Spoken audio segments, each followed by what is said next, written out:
രോഗങ്ങൾ വരുന്നതിനെ പറ്റിയോ മരണത്തെ പറ്റിയൊക്കെ ആലോചിച്ചിട്ടുണ്ടോ? നമുക്ക് ഉറപ്പായിട്ടും പേടി വരുമല്ലേ?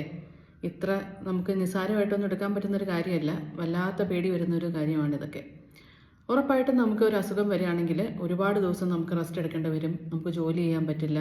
ഒരുപാട് റെസ്ട്രിക്ഷൻസ് നമുക്ക് വരുന്ന ഒരു അവസ്ഥയാണ് രോഗങ്ങളല്ലേ. നമുക്ക് എല്ലാവർക്കും പല രീതിയിലുള്ള രോഗങ്ങൾ എന്തെങ്കിലുമൊക്കെ വന്നിട്ടുള്ളവരാണ്, ചെറുതും വലുതുമായിട്ടുള്ളത്. അപ്പോൾ രോഗത്തെ പറ്റിയൊക്കെ നമ്മൾ പേടിക്കുക എന്ന് പറയുന്നത് സ്വാഭാവികമാണ്.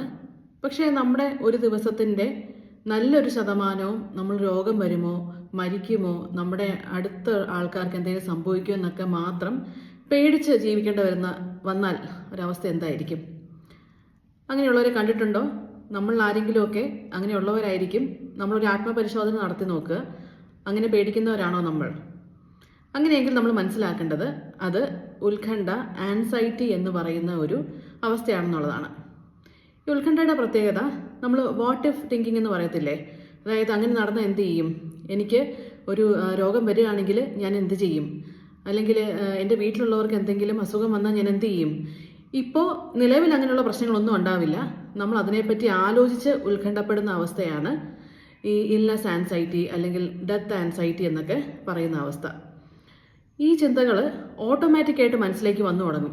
നമ്മൾ പ്രത്യേകിച്ച് എഫേർട്ട് ഇട്ടിട്ട് ആലോചിക്കുന്നൊന്നുമല്ല. നമ്മൾ വെറുതെ ഇരിക്കുകയായിരിക്കും, അപ്പോൾ തന്നെ ഈ ചിന്ത വരികയാണ്. എന്നിട്ട് നമ്മുടെ സമാധാനം മുഴുവനും കളയുന്ന അവസ്ഥ. നമുക്കൊരു കാര്യത്തിലും കോൺസെൻട്രേറ്റ് ചെയ്യാൻ പറ്റുന്നില്ല.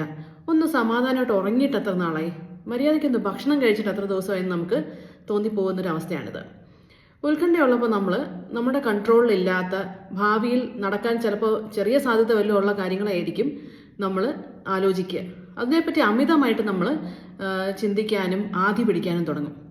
എങ്ങനെ മാറ്റാം എന്നുള്ള ചിന്തയിലേക്ക് നമ്മൾ വരുമ്പോൾ നമ്മുടെ കൺട്രോളിലില്ലാത്ത, നമുക്കറിയില്ലാത്ത, ഇപ്പോൾ നമ്മൾ ആരോടെങ്കിലും ചോദിച്ചാൽ അവർക്ക് പോലും ഉത്തരം പറയാൻ പറ്റാത്ത കാര്യമായിരിക്കും നമ്മൾ എപ്പോഴാണ് നമുക്ക് അസുഖം വരിക, നമ്മൾ മരണപ്പെടുക എന്നൊക്കെ പറയുന്നത്. അപ്പോൾ ഇങ്ങനെയുള്ള കാര്യങ്ങളെ പറ്റി നമ്മൾ ചിന്തിക്കുന്നതൊന്ന് സ്റ്റോപ്പ് ചെയ്യാണ് വേണ്ടത്. ഈ ചിന്തകൾ മനസ്സിലേക്ക് വരുമ്പോൾ നമ്മൾ വളരെ സ്ട്രോങ് ആയി മനസ്സിൽ പറയുക, സ്റ്റോപ്പ്. ഈ സ്റ്റോപ്പിൻ്റെ അർത്ഥം എൻ്റെ സമാധാനം കളയാൻ ഞാൻ ഇനി തയ്യാറല്ല. ഞാൻ ആവശ്യത്തിലധികം ഞാൻ ഉത്കണ്ഠപ്പെട്ട് എൻ്റെ സമാധാനം ഇതുവരെ നഷ്ടപ്പെട്ടു പോയി. ഇനി എനിക്ക് വയ്യ, മതി എന്ന് നമ്മൾ പറയുന്നതിന് തുല്യമാണ് ഈ സ്റ്റോപ്പിൻ്റെ അർത്ഥം. അപ്പോൾ ആ സ്റ്റോപ്പ് എന്ന് പറയുന്നത് നമ്മൾ ഒന്നോ രണ്ടോ തവണ ഇത് പറയുന്നത് കൊണ്ട് നമ്മുടെ ചിന്തകളിൽ അത് നിൽക്കുന്നില്ല, അത് ഓട്ടോമാറ്റിക്കലി വരും. പക്ഷെ നമ്മുടെ ഏതൊരു സ്വഭാവം പോലെയും ഹാബിറ്റ് പോലെയും നമ്മൾ കുറേ ദിവസങ്ങൾ പ്രാക്ടീസ് ചെയ്യുന്നതിലൂടെ നമുക്ക് ചേഞ്ച് ആക്കി എടുക്കാൻ പറ്റുന്നതാണ് ഈ ഉത്കണ്ഠ എന്ന് പറയുന്നത്. അപ്പോൾ എത്ര തവണ ഇനി നമ്മുടെ മനസ്സിലേക്ക് ഈ ഉത്കണ്ഠ നിറഞ്ഞ ചിന്തകൾ വരുന്നോ, ഭാവിയെ പറ്റിയുള്ള ആശങ്കകൾ വരുന്നോ, അപ്പോൾ നമ്മൾ സ്റ്റോപ്പ് എന്ന് പറയുക. അത് ഇന്നത്തെ ദിവസം 10 പ്രാവശ്യമാണെങ്കിൽ 10 പ്രാവശ്യം നമ്മൾ പറയും, 50 പ്രാവശ്യമാണെങ്കിൽ അങ്ങനെ, അതിൽ കൂടുതലാണെങ്കിൽ അങ്ങനെ. എത്ര വേണമെങ്കിലും വന്നോട്ടെ, ഞാൻ സ്റ്റോപ്പ് പറഞ്ഞ് അതിനെ നിയന്ത്രിക്കാൻ നോക്കും എന്ന് നമ്മൾ ശ്രമിക്കുക. ഇതൊരു ഹാബിറ്റാക്കി മാറ്റുക. ഒരു പുതിയ ഹാബിറ്റ് തുടങ്ങാൻ എന്താണെങ്കിലും നമ്മളിപ്പോൾ എല്ലാ ദിവസവും രാവിലെ 9 മണിക്കാണ് ഉണരുന്ന ശീലമെങ്കിൽ നമുക്ക് 4 മണിക്ക് ഉണരുന്ന രീതിയിലേക്കാണെങ്കിൽ വളരെ ദിവസത്തെ പ്രാക്ടീസ് നമുക്ക് വേണമല്ലോ. മേ ബി 2 ആഴ്ചയോ ചിലപ്പോൾ അങ്ങനെയൊക്കെ നമുക്ക് വേണ്ട വരുമല്ലോ. അതൊരു ശീലമായി മാറാൻ ചിലപ്പോൾ മാസങ്ങൾ വേണ്ട വരും. അതുപോലെ തന്നെ ഇങ്ങനെ കുറേ നാളുകളായിട്ട്, ചിലപ്പോൾ മാസങ്ങളോ വർഷങ്ങളോമായി ഈ ഒരു ചിന്തകളും ഉത്കണ്ഠയും മനസ്സിലുള്ള ആളുകളായിരിക്കും നമ്മൾ. അപ്പോൾ ഒരു കൃത്യമായ പ്രാക്ടീസ് നമുക്ക് ആവശ്യമാണ്. തോട്ട് സ്റ്റോപ്പിംഗ് എന്നാണ് കോഗ്നിറ്റീവ് ബിഹേവിയർ തെറാപ്പിയുടെ ഒരു ടെക്നിക്കാണിത്, ഈ സ്റ്റോപ്പ് പറയുക എന്ന് പറയുന്നത്. അപ്പോൾ അത് ശീലമാക്കാം, നമുക്ക് ഓരോ ദിവസവും അത് ചെയ്യാം. അങ്ങനെ പതുക്കെ പതുക്കെ ഈ ചിന്തകളുടെ ഇൻറ്റൻസിറ്റിയും ഫ്രീക്വൻസിയും കുറയുന്നതായിട്ട് നമുക്ക് അറിയാൻ പറ്റും. പിന്നീട് ഈ ചിന്തകൾ വന്നാലും ലോജിക്കലായിട്ട് നമ്മൾ തിങ്ക് ചെയ്യാൻ തുടങ്ങും.